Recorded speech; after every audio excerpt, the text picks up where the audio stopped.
Okay, let's take a quick minute just to review the rules for weighing primary authority. As you know, codified law trumps case law. So when you're researching and you find both codified law and case law, you stop and read the codified law because that is generally the source. If you find some, it's the source of the law. Now, you're going to find codified law from your state and from foreign states. Codified law from your state, of course, is binding, and it's important you know it's no authority from foreign states. You can't even bring it into court, not at all.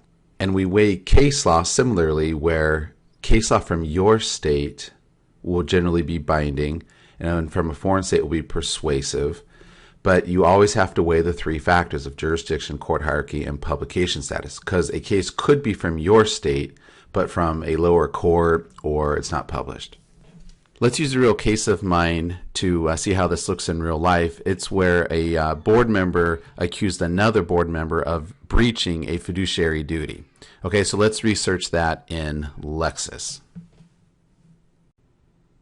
So I threw breach of fiduciary duty into our search bar here, and I'll search. You'll learn how to do better searches, by the way, in Chapter 6. Now, when you do a search, you're going to get tons of information here. Every single one of these categories will yield some information for you. First thing we have to do is be aware of what we're looking at. You know, we're trying to weigh primary authority here. So I want you to pause the video here in a second and identify the links over here that will lead to primary authority. Okay, so the links that will lead to primary authority. All right, go ahead and pause the video.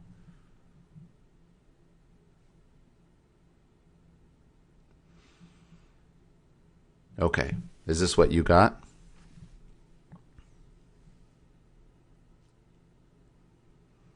Okay, now if there are any statutes on point, then you want to research that first because statutes trump, you know, obviously. Okay, so here we have United States Code. That's from the federal jurisdiction. Here's one from California. So in our little hypo here, let's assume that we are in Michigan. So we want to go over to jurisdiction and choose Michigan because these statutes from other jurisdictions are no authority at all. So here's a statute from Michigan. It's on fiduciary duty. Okay, this is what defines it.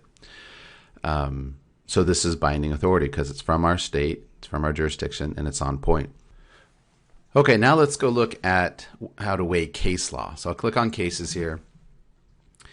And we have to balance our three factors of court hierarchy, the jurisdiction of the court, and the publication status. And as you can see here, the jurisdiction is federal jurisdiction, district court, federal jurisdiction, district court, Supreme Court. So we need to, again, click on our jurisdiction. And for our little hypo, that is Michigan. Okay, so I clicked on Michigan here. So now the jurisdiction is right, but we have our other two factors we have to weigh. In terms of court hierarchy, this is from the Court of Appeals. So that's a higher up court than our trial court. So that's good.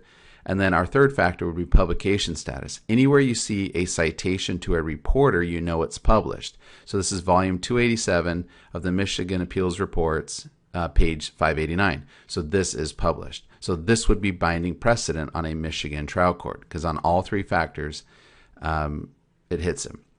Now this one here, there is no reporter, so it's probably unpublished. And if we look at it here, it even says this is an unpublished opinion. So in terms of court hierarchy, it's from the Court of Appeals. So that's an appellate court higher than our trial court.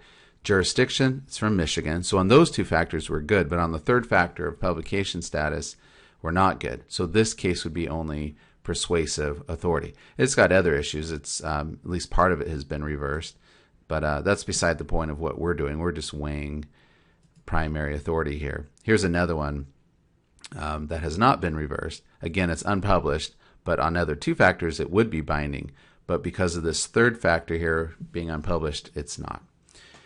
Okay, so that should do it for weighing primary authority, and you'll get more practice when you research the memos and whatnot. Okay, see you in the workbook.